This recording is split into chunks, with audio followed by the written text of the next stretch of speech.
या न्यूज बुलेटिनचे सहप्रायोजक आहेत गोकुळ.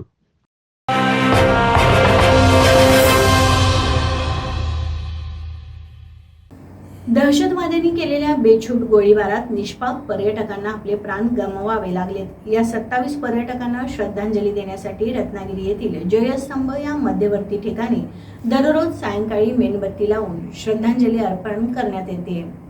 भैया पंजू, दीपक राऊत, सुहेल मुकादम, शकील गवानकर, फैयाज खतीब आणि वेगवेगळ्या संस्थांचे पदाधिकारी आदी मान्यवर उपस्थित होते.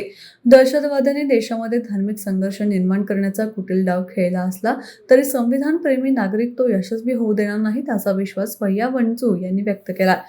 सर्व भारतीय नागरिक यासाठी एक असून अशा दहशतवाद्यांवर कठोर कारवाई करण्यात येईल असाही विश्वास व्यक्त करण्यात आला.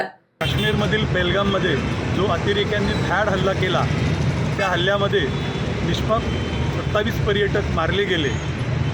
आम्ही त्यांना आदरांजली वाहण्यासाठी आम्ही संविधानप्रेमी रत्नागिरीतील जयस्तंभ येथे 24 तारखेपासून आत्तापर्यंत आज 9 दिवस झाले आम्ही दररोज इथे जमतो आहे आणि 27 मेणबत्त्या लावतो. हा कार्यक्रम बरोबर 7 वाजता सुरू होतो. 10 मिनटं आम्ही इथे थांबतो आणि आम्ही आपापल्या कामाला निघून जातो. पण आपण आपल्या सोयीनुसार आपण कधीही येऊन आपण जयस्तंभावरती आपण एक मेणबत्ती लावून आपण मृतांच्या प्रती आदरांजली व्यक्त करू शकतो.